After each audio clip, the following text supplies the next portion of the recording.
Então, olha só, queria estudar a Bíblia com vocês. Como eu gosto de estudos bíblicos, como eu gosto de escola sabatina, de estudo da palavra de Deus, eu quero falar um pouquinho com vocês de como que você faz para você dar os estudos bíblicos. Alguém aqui, ó, quem está presente aqui, quem dá estudo bíblico? Falei eu, ó, bastante, tá vendo? Bastante gente.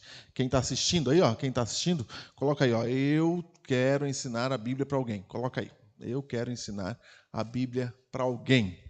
Escreve aí, que eu estou acompanhando no Face aqui também, você aí juntamente conosco, você que nos assiste aí. Então, olha só, você que dá estudo bíblico, ou você que quer dar estudo bíblico, a gente tem que pegar alguns detalhes aí, na hora que você vai ensinar a Bíblia para as pessoas. E na hora que você pensa em ensinar a Bíblia para as pessoas, na hora que você vai falar de Cristo para as pessoas, você tem que tomar um cuidado importante. E cuidado que vocês têm tomado aqui. E é um cuidado com a comunicação. Vocês têm que se lembrar de que, às vezes, há coisas que a gente fala que as pessoas que estão ouvindo e que não são da igreja entendem coisas completamente diferentes.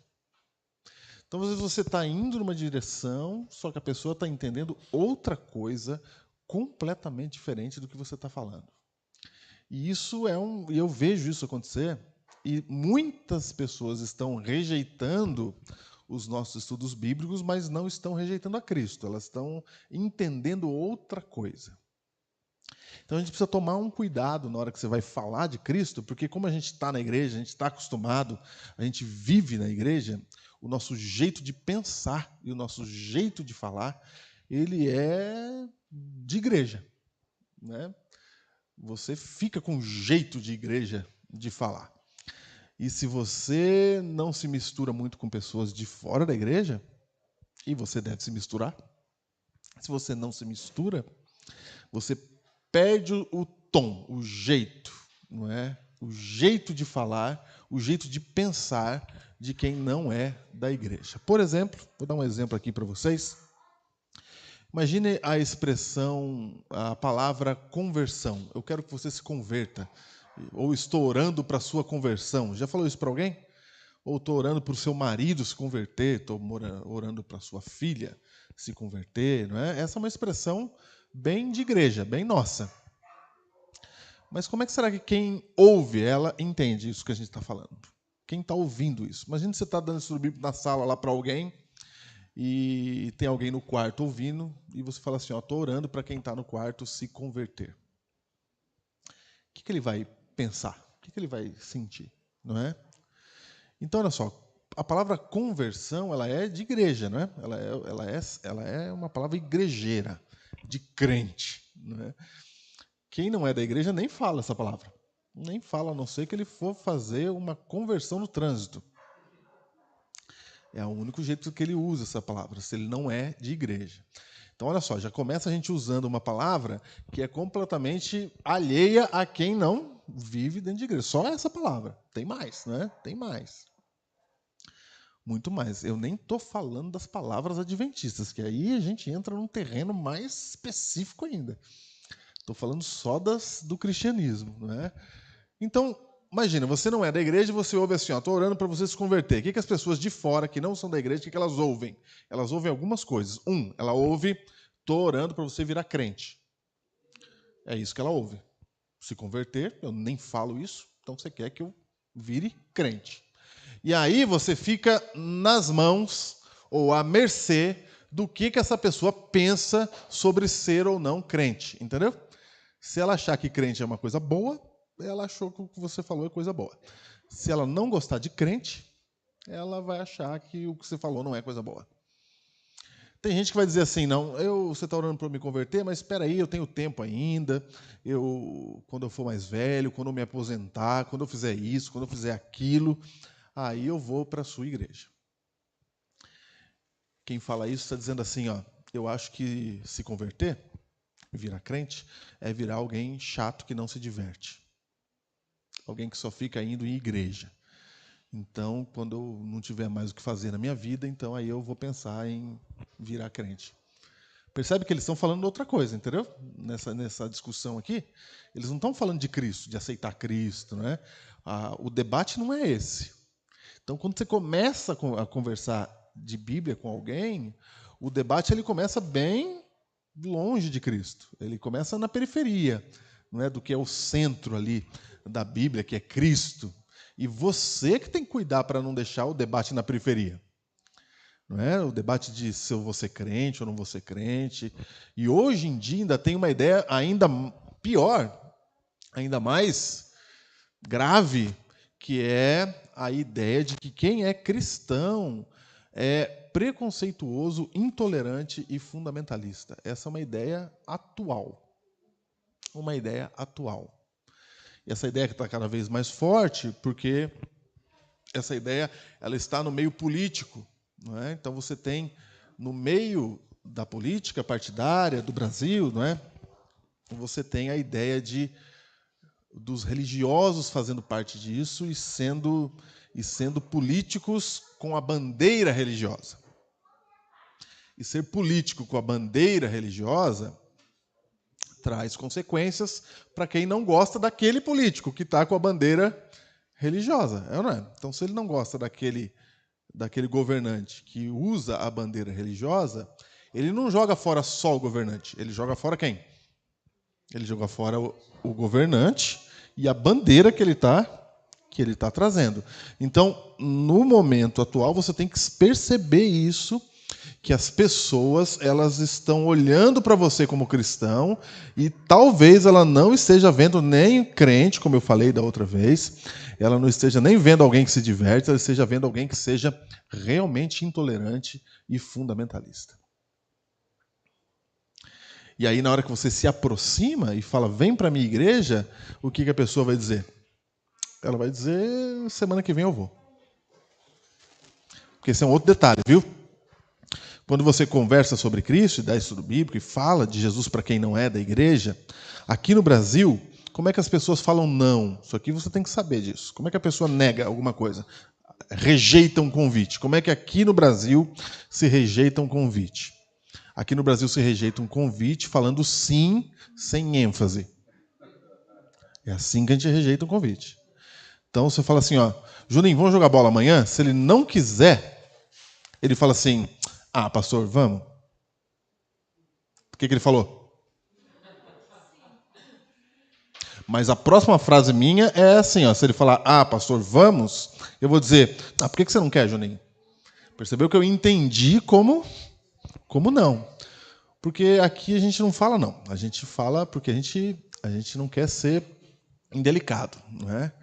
Então as pessoas geralmente vão dizer assim, ó, semana que vem eu vou, eu ia hoje, mas chegou alguém em casa, eu pensei, eu estou fazendo de tudo para ir. Ou aquele que está mais assim, ele fala assim, não, eu vou quando Deus tocar no meu coração. Né? Ele já está aprendendo linguagem de crente para dizer não para nós. Né? Eu não quero ir e depois sair, entendeu? Tudo isso quer dizer, não aceitei o que você disse. Agora, se a pessoa falar assim, ó, não quero ir para a sua igreja, não quero me batizar, se ela usar a palavra não, aí estamos indo bem, porque aí o Espírito Santo está tocando o coração e ela está realmente pensando a ponto dela ter que dizer não com todas as letras. Aí é uma luta dentro do coração. Você precisa perceber os sinais, você precisa perceber o que está acontecendo. Entende? Então, é tudo comunicação, na hora que você vai falando, na hora que você vai pregando o evangelho aí. E o que quem é da igreja ouve quando eu digo que eu estou orando pela conversão do seu marido, do seu filho? Não é? O que nós da igreja ouvimos quando a gente diz eu quero que alguém se converta? O que a gente ouve? E não necessariamente por você estar na igreja não quer dizer que você está ouvindo o que é certo. Pode dizer que você está ouvindo também o que está na sua cabeça. Pode ser que seja assim. Então veja só. Quem é da igreja? Se eu falar assim, ó, eu quero que fulano de tal se converteu. O que quem é da igreja pensa? Ó, vocês estão indo bem. Ou Ou, não vou nem falar do batismo, ou a pessoa pensa assim, ó, ele frequentava a igreja X e passou a frequentar qual agora? Não, a minha igreja. Então, se a pessoa saiu da igreja X e passou a frequentar a minha igreja, no caso aqui, qual que é a sua? A igreja adventista. Se aqui fosse batista, não mudava nada. Se fosse para a sua, você ia dizer que ela se converteu. Porque a gente acha que se ela frequentava uma outra igreja, ou se ela frequentava um outro tipo de religião, né? E ela passou a frequentar a minha, aí ela se converteu. No nosso caso é mais grave ainda, porque você comemora a conversão de quem já é cristão há muitos anos. Não é? Então, para você é minha aqui, não é? Aqui. Eu já vi gente chorando porque o filho estava frequentando outra igreja. E aí pedindo para Deus ajudar. Então, olha o que a gente está falando. E se você entende dessa forma, isso sai no seu jeito de falar. Você não percebe, mas sai no seu jeito de falar. Só que quem está ouvindo e quem não é da igreja, ele ouve o que você está falando. E se você tem alguém que é cristão já, de uma outra denominação, e te ouve falando isso, o que ele ouve? Ele ouve assim, ó, você está dizendo que tudo que eu vivi com Cristo não vale, você está dizendo que tudo que eu vivi com Cristo não funciona, você está dizendo que a minha vida cristã é pior que a sua e é a sua que funciona. É isso que você está dizendo. Semana que vem eu vou, tá? Na sua igreja. Ou eu ia até, mas chegou alguém na minha casa. Entendeu? Porque é o que está na nossa mente. O que a gente está pensando. Outra coisa que a gente chama de conversão. Outra coisa. A pessoa ela bebia bebida alcoólica. E ficava na sarjeta, na rua, lá, bebendo. Aí ela parou de beber. Aí a gente disse que aconteceu o que com ela? Que ela se converteu. Aí que maravilha. Mas será que se converteu mesmo? Porque parou de beber? Pode ser que, se uma ONG da prefeitura levá-la para jogar vôlei, se não é, ou para ela fazer música e ela aprender a tocar um instrumento, ou ela começa a fazer teatro lá em alguma situação lá da cidade dela, ela bebia e ela parou de beber e agora ela foi para a Olimpíada. Não é? Ela se converteu? Mas parou de beber. Mas parou de beber. O que eu estou dizendo é que, sem perceber, a gente está usando isso como sinônimo de conversão.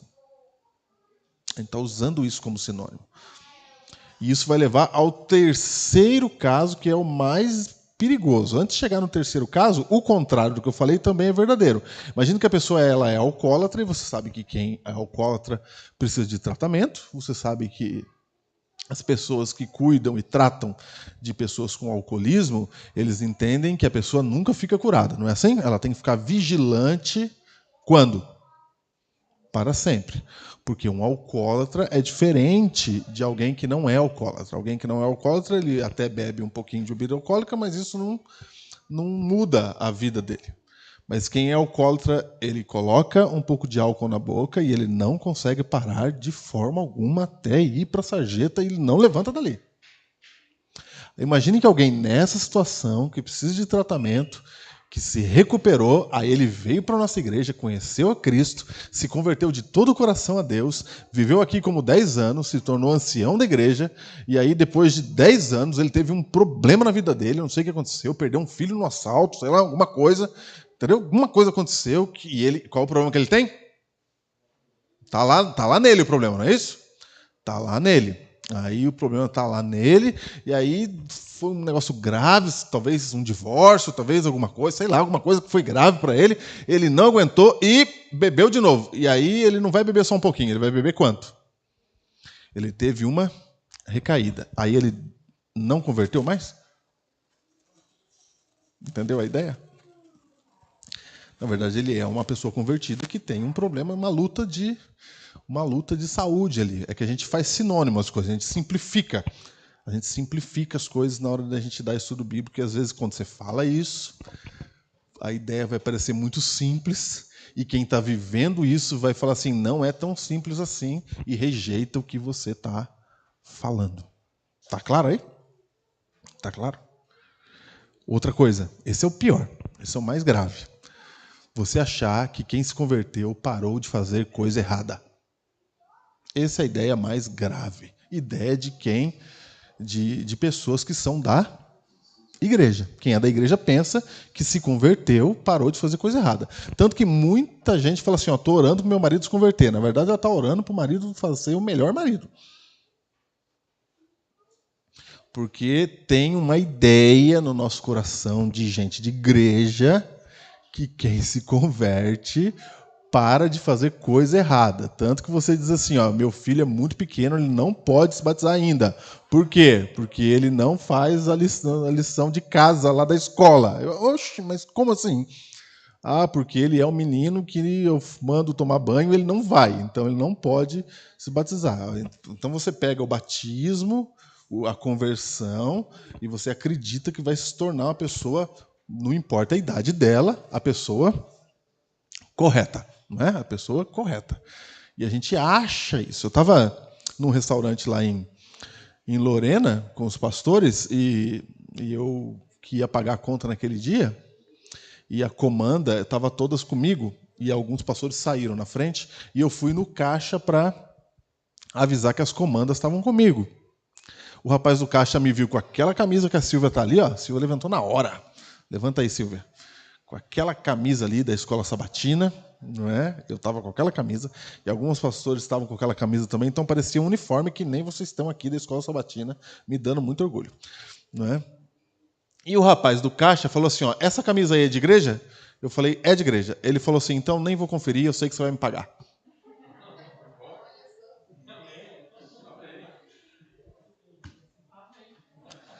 Só que se eu falar para ele em seguida, vamos para a minha igreja, o que ele vai dizer? Semana que vem eu vou, ora por mim lá, a minha esposa vai todo dia, eu apoio bastante, eu acho bonito quem vai, eu acho maravilhoso quem tem uma religião. Por que ele fala isso? Porque quando ele falou assim para mim, olha só, você tem que estar atento, viu, gente? Senão o que você está pregando não é cristianismo. E se o que você pregar não é cristianismo, não funciona. Ele falou assim, não vou conferir porque eu tenho certeza que você vai me pagar, porque você é cristão. Logo, ele está dizendo, todo cristão não faz coisa errada. Próxima frase dele, eu faço coisa errada. Logo, não sirvo para ser cristão. Está vendo aí? E a ideia de que cristão não faz coisa errada nem é o oposto do cristianismo, não é? É o oposto. O cristianismo é para quem faz coisa errada. Cristo é para aquele que comete erros. Então, se você comete erros, como Ezequias, você não estudou na lição? Ezequias cometeu erros. Não cometeu erros? Cometeu erros a ponto de Rabsaque chegar para ele e falar assim, não adianta nada falar que seu Deus é mais poderoso, que eu sei que você mudou o lugar certo de adoração lá. Acusou ele. Camarada firme lá, né? Então Ezequias devia para quem? Para Deus. Mesmo devendo para Deus, o que Deus fez? Deus fez ele ganhar a guerra e curou ele. Porque não tem a ver com o que a gente faz, tem a ver com quem Deus é. Tem a ver com quem Deus é. E a história de Ezequias é muito bonita, que Deus mostra alguém que é comum, que é ser humano, que tem suas lutas, suas dificuldades, e ele ama e cuida de quem tem suas lutas e dificuldades. A Bíblia é isso. A Bíblia é a história de gente que tem lutas e dificuldades, e Deus amou essas pessoas que têm lutas e dificuldades. Deus, quando chama alguém para fazer a sua obra, Deus chama alguém que tem luta e dificuldade. Sabia disso? Deus, quando chama alguém para ser pastor da igreja dele, ele chama alguém que tem luta e dificuldade. Sério, pastor? Será que Deus chama alguém com luta e dificuldade para ser pastor? Chama por um motivo bem simples. Porque não tem ninguém nesse mundo que não tenha lutas e dificuldades. Então, como não tem ninguém que não tenha, ele tem chamado da gente mesmo. Ele chama nós mesmos. Porque não tem ninguém aqui que não tenha pecado. Não tem ninguém aqui que não tenha problema. Então ele chama a gente mesmo. Mas a gente, sem querer, a gente deixa a ideia de que crente não faz coisa errada espalhar, porque é legal, às vezes. Não é? Porque a gente gosta de ser assim. Só que isso volta contra nós. E aí a gente não prega cristianismo, a gente passa a pregar bom comportamento. E se você passa a pregar bom comportamento, a pessoa vai dizer assim para você: não preciso de igreja, porque eu não mato, não roubo, eu não pago meus impostos, eu não faço nada de errado, não preciso ir na sua igreja, porque a igreja é para quem? Igreja é para quem não teve uma boa educação, igreja é para quem não estudou na história que eu estudei, igreja é para quem não teve o pai que eu tive, a família que eu tive, igreja é para quem está com dificuldade. Eu não, eu fui bem educado, eu sou bem sucedido, eu tenho uma família, olha aqui a minha esposa, meus filhos aí estão todos estudando na faculdade, estão tudo casado bem e tal, ora lá por mim, lá na sua igreja, que Deus abençoe você lá, porque eu estou bem aqui, porque a gente deixou entender que cristianismo tinha que ver com bom comportamento. E bom comportamento as pessoas conseguem ter sem Cristo. Consegue ou não consegue? Consegue. Consegue. Ela consegue ter sem Cristo. A gente até fala algumas blasfêmias na hora de dar estudo bíblico. Fala algumas blasfêmias que a gente fala. A gente até fala assim, ó. A gente faz umas perguntas para a pessoa, né? Como é que você vive e tal, como é que você faz? A gente fala assim: ah, rapaz, você já é adventista. Olha que coisa. Ou a gente fala pior, a gente fala assim: ah, para você é fácil. Como se a gente estivesse procurando entre os melhores da sociedade para fazer parte do clube daqueles que são os melhores da sociedade. E a gente passa a achar, é tudo sem perceber isso aqui, tá? Sem perceber que aqui é a comunidade das pessoas justas, né? A comunidade dos cavalheiros e damas, os melhores da sociedade. E aí a gente começa a não entender por que as pessoas não estão querendo participar do grupo dos melhores da sociedade. Porque ela entende que ela não é a melhor da sociedade e ela está entendendo certo. A gente que está entendendo errado.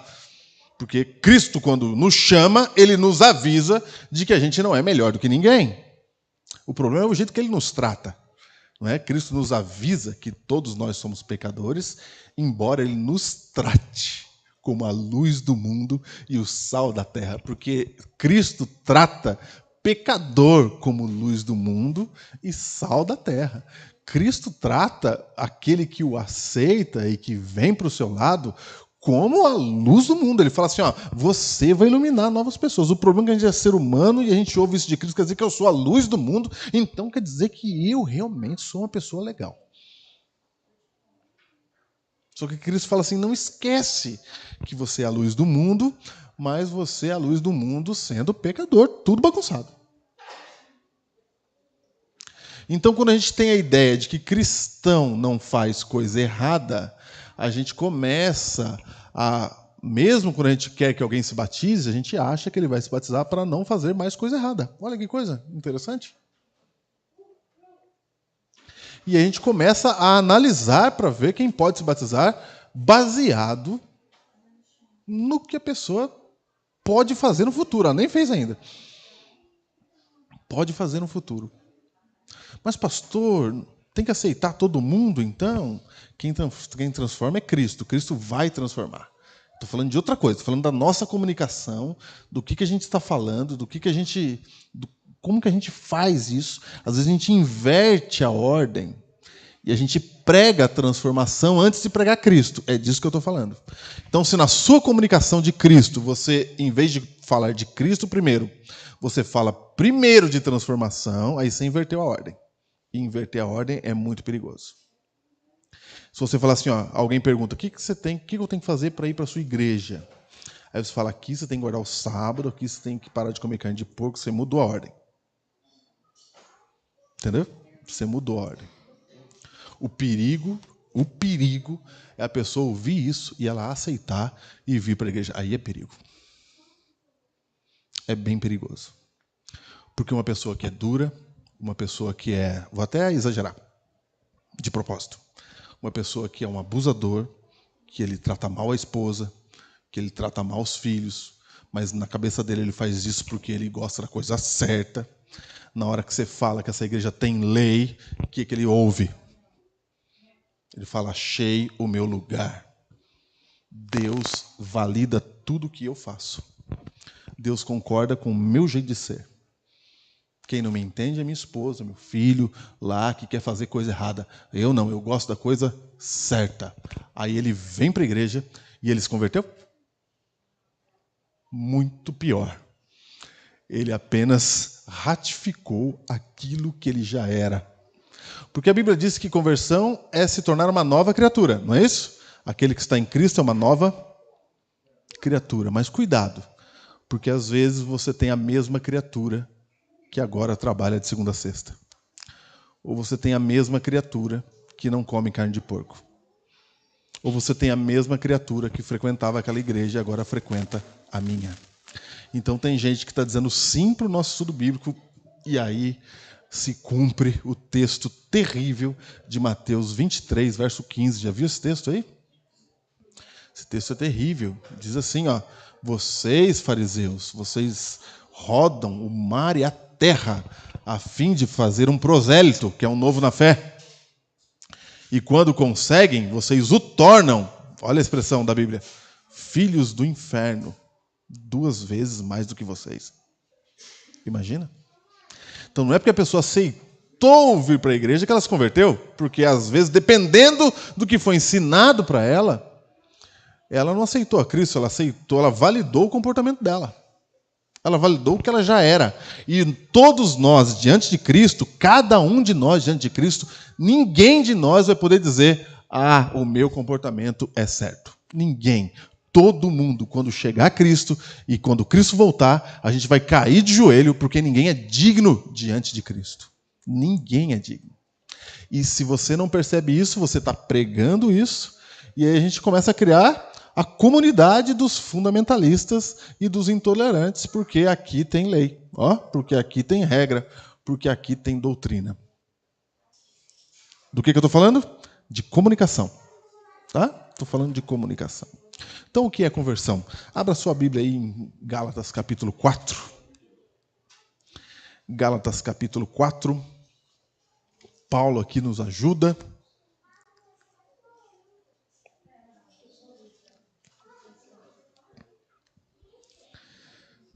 a entender o que é conversão.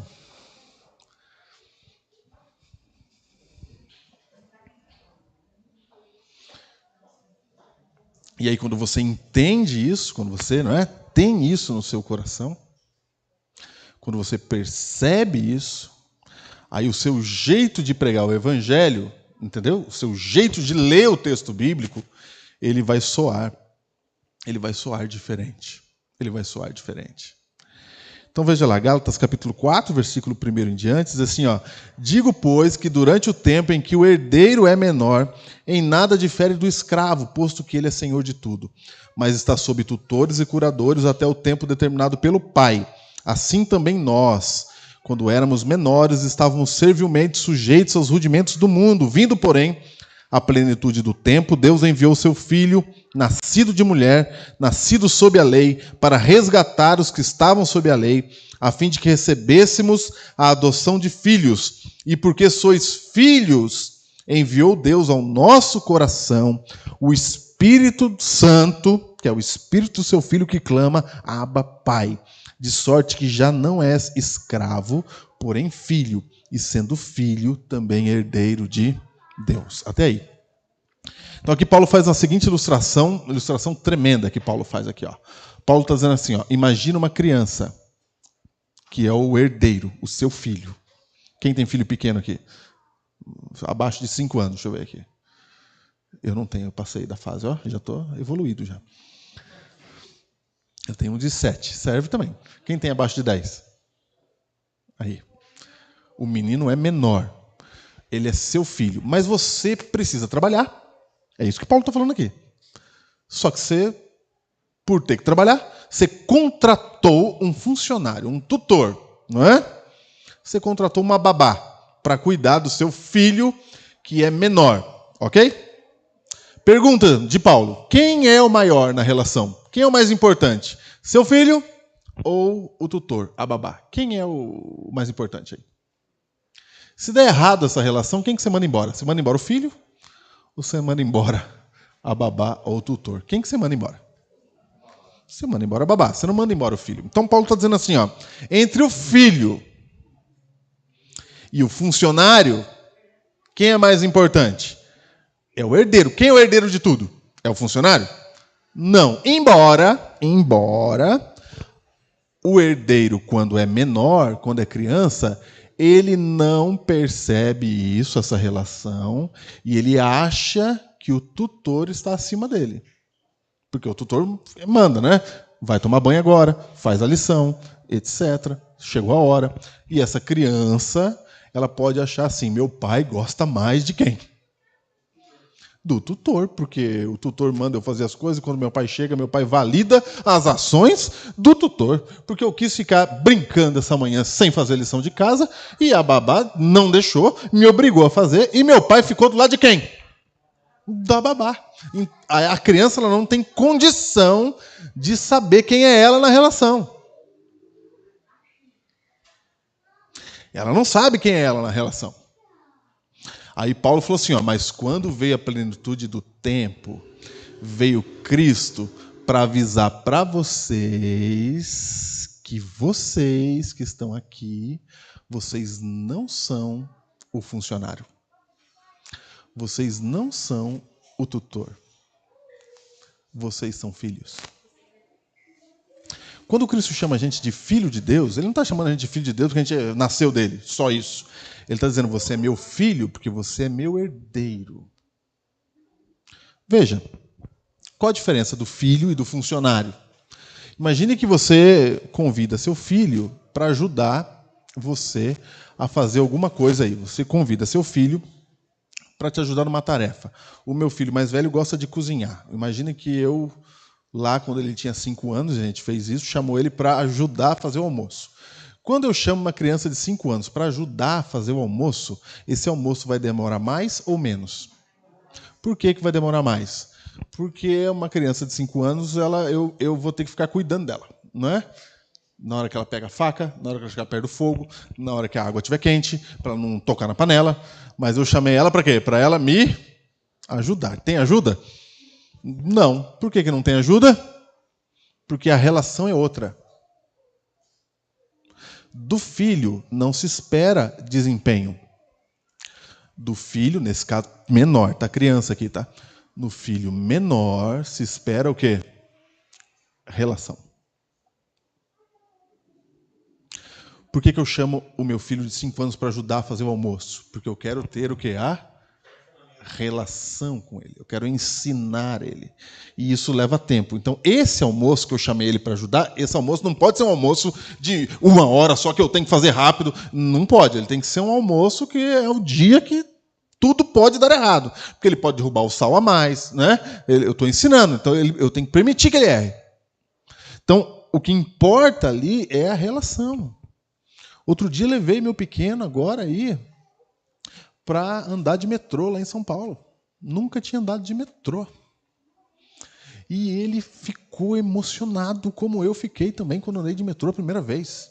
E agora eu adulto, junto com ele, né, realizar meu sonho, porque eu sempre quis andar lá onde o maquinista anda para ver de frente, não é isso? É o sonho de toda criança. E na linha amarela dá, porque não tem maquinista, tem um vidro lá, você pode olhar para frente. E eu entrei na linha amarela porque eu estava passeando com ele de metrô.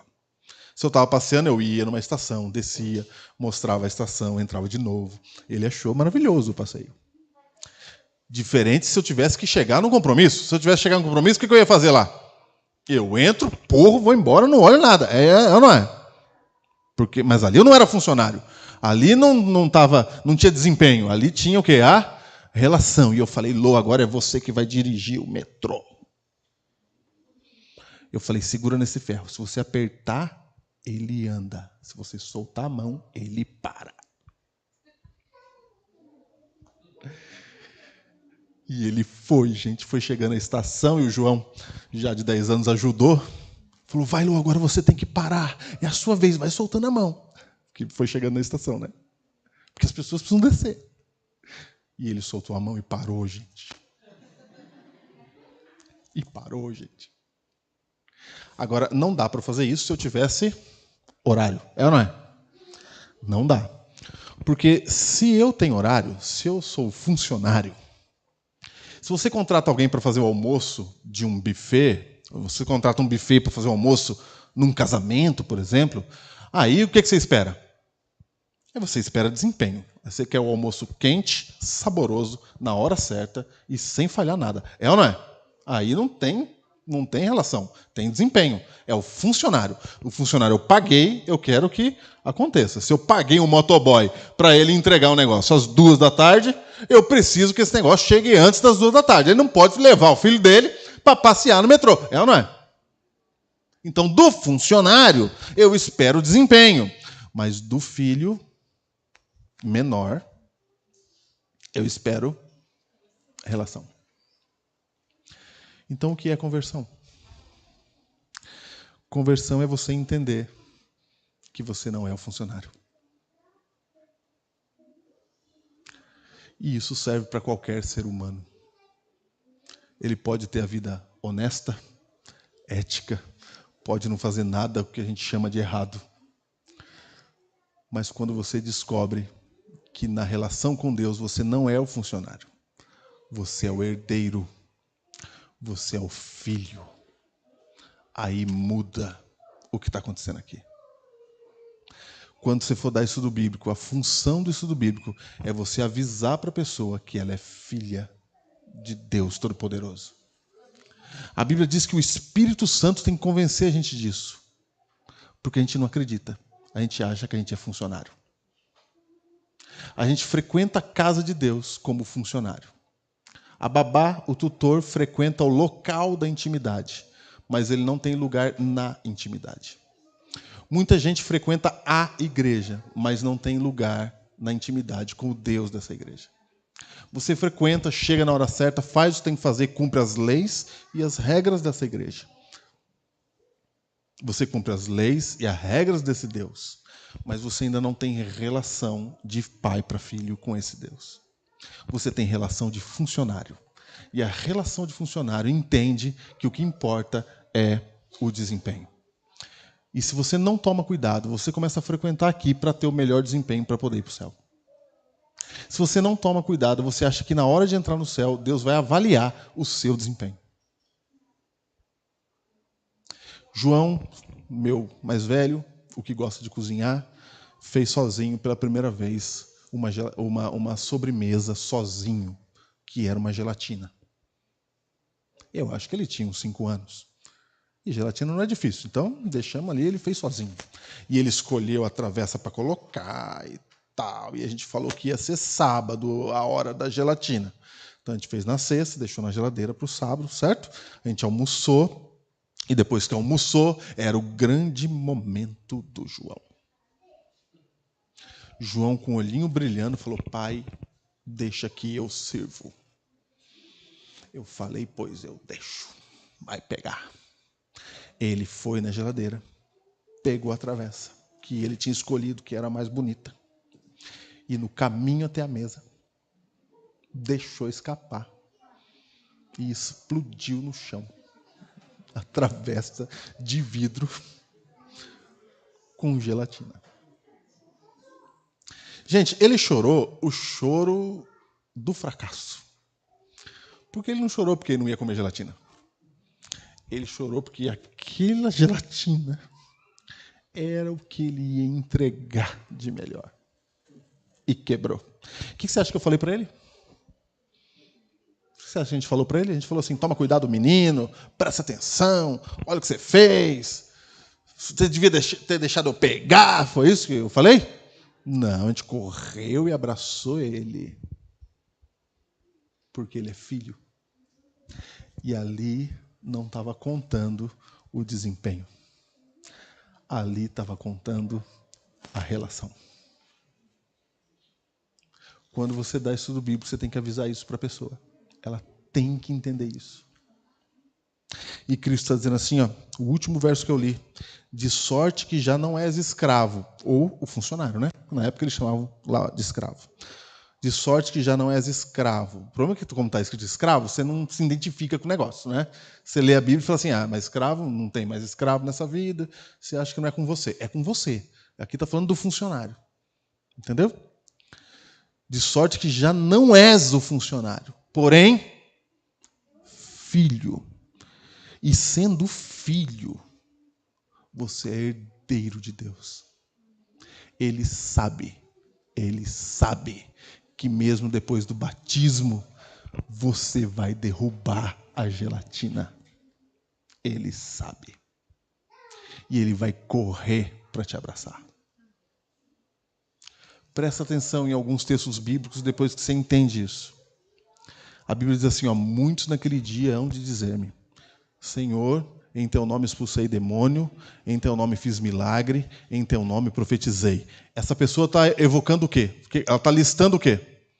Ela está falando de desempenho, não é isso? Ela está falando, eu fui para a igreja, fiz milagres, profetizei e tal. Aí o que Jesus fala? Você conhece o texto. Ele fala assim, nunca vos conheci. Resposta de Jesus? É relação. Ele fala o que fez, desempenho. Jesus responde com relação. Jesus fala assim, nunca vos conheci. Apartai-vos de mim, vós que praticais. E agora ele chama ações de igreja de iniquidade. Porque a ação de igreja, ela foi feita para demonstrar desempenho. Isso é uma afronta para Deus. Quando Jesus foi conversar com o jovem rico,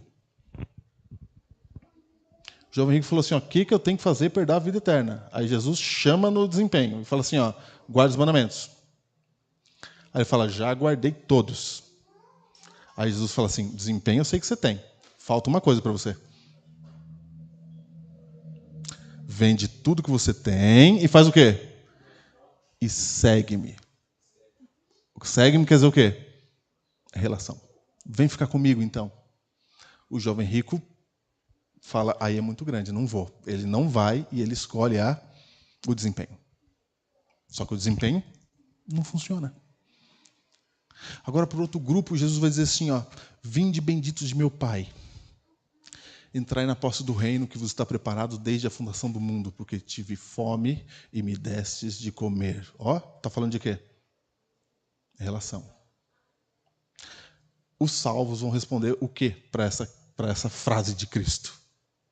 Eu vou responder assim, quando foi que fizemos estas coisas? Eles olham e falam assim, não vejo em mim mesmo desempenho. Quando foi que eu tive esse desempenho? Eu não tive desempenho, eu estava longe. Não tive desempenho, que nem o outro que expulsou demônio e tal lá. Eu não tive desempenho. Aí Cristo diz, quando você fez a um desses pequeninos, a mim me fizesse. Do que ele fala agora? Relação. Você se relacionou. Por que está demorando para Jesus voltar? Está demorando para Jesus voltar porque ele chamou a gente para pregar o evangelho. E ele sabe que se chamar a gente demora mais ou menos. Demora mais porque a gente é filho e a gente deixa cair a gelatina. A gente vai fazendo aos trancos e barrancos e a gente fala daquilo que Cristo não falou. E aí vai demorando mais. Vai demorando mais. Mesmo assim, ele fala, não, eu quero que vocês façam. Porque eu quero que vocês tenham a relação. Quero que vocês vejam tudo isso. Por isso, se você perguntar para Cristo agora, Cristo, eu vou ser salvo? Pergunta para Cristo agora. Tenha coragem de perguntar. Ele sabe o que você fez ontem, tá? Ele sabe o que você fez essa semana. Ele sabe o que você faz, o que ninguém sabe. Ele sabe o que você pensa. Pergunta para ele se você está salvo. Se você perguntar agora, ele vai responder assim, não se turbe o vosso coração. Não, mas eu estou preocupado porque eu faço tudo errado. Aí ele fala assim, credes em Deus. Crede também em mim. Você está olhando para o seu desempenho. É para crer em mim. Na casa de meu pai há muitas moradas. Se não fosse assim, eu nem estava aqui falando com você hoje. Porque eu vou preparar o lugar. O desempenho é meu. Eu, Deus, vou fazer o desempenho que você precisa. Eu, Deus, vou morrer na cruz no teu lugar. O desempenho que é exigido, eu vou fazer.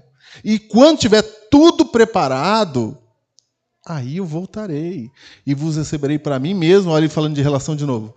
Para que onde eu estou, estejais vós também. Quando você dá estudo bíblico, precisa ficar claro de que nós somos irmãos. De que você descobriu quem é seu pai. Você descobriu como é que o seu pai te trata. É difícil acreditar nisso, viu? Por isso tem o Espírito Santo fazer milagre. Por isso que a Bíblia diz que o Espírito Santo quer nos ensinar é aquilo que nem olhos viram, nem ouvidos ouviram, nem chegou no coração de homem nenhum. Mas o seu Espírito nos revela isso. É por isso que aquela pessoa que é dura, ela tem uma filosofia de vida. E se ela confundir a sua própria filosofia de vida com o cristianismo, Deus falou não, porque cristianismo é aquilo que ninguém viu, ninguém ouviu, nem chegou em coração de homem nenhum. Aí o camarada fala assim, eu vou governar em nome de Cristo. Aí Cristo falou, não, o seu jeito de governar nem olhos viram, nem ouvidos ouviram. O que eu estou falando, o que Cristo está falando, tem a ver com outra coisa. Queria orar por você hoje, para que você, na hora que falar de Cristo, você diga que Ele é seu Pai. E você descobriu que Ele é Pai de outras pessoas também. E que a outra pessoa, mesmo que ela faça tudo certo, mesmo que ela não seja honesta, mesmo que ela tenha boa família, ela precisa conhecer quem é o pai dela. Porque ser honesto, ter boa família, fazer tudo certinho, pagar os impostos, tem a ver com desempenho. E ele não é funcionário, ele é filho. Se converte não aquele que apenas parou de beber. Se converte aquele que entendeu que Deus é Pai. Que Deus abençoe a sua vida, você que assiste. Escreva aí, quero ser um filho de Deus. Porque é isso que ele declara na hora do batismo, não é? Na hora do batismo, ele declara, este é meu filho amado, que me dá prazer. E ele te libera da função, do desempenho, de ser o funcionário. Ele te libera e fala, vem para os meus braços, porque você é meu filho. Se você quer isso na sua vida, eu queria que você ficasse em pé. Você que está aqui presente para a gente orar por isso. Eu já convido você a convidar hoje para as 15h, porque às 15h a gente vai estar avisando aqui as pessoas que elas são filhas de Deus. É disso que se trata. É disso que se trata. E aí, quando a gente entende isso, você vai entender Cristo, o seu Pai, você vai saber que você pode correr para Ele na hora que você precisar. Oremos. Grande Deus, nosso Senhor, o Senhor é Criador dos céus e da terra. O Senhor é digno de honra, glória e majestade. O Senhor é todo-poderoso e o Senhor, ó Pai, nos convida para sermos seus filhos. O Senhor se revela a nós. O Senhor é que vem ao nosso encontro, nos abraça e diga, filho, eu te conheço, sei quem você é. E mesmo assim, apesar de você mesmo, eu morri por você e vou te levar para você viver comigo para sempre. Assim como eu abençoei Ezequias, mesmo ele tendo cometido alguns erros, abençoei Davi, abençoei todo mundo, porque você é meu filho, você é o herdeiro. Que Deus, ó Pai, o Senhor derrame sobre nós esse entendimento e que nós saiamos daqui prontos para falar do Teu Evangelho por onde quer que nós formos. Em nome de Jesus Cristo. Amém, Senhor. Amém. Que Deus abençoe a sua vida.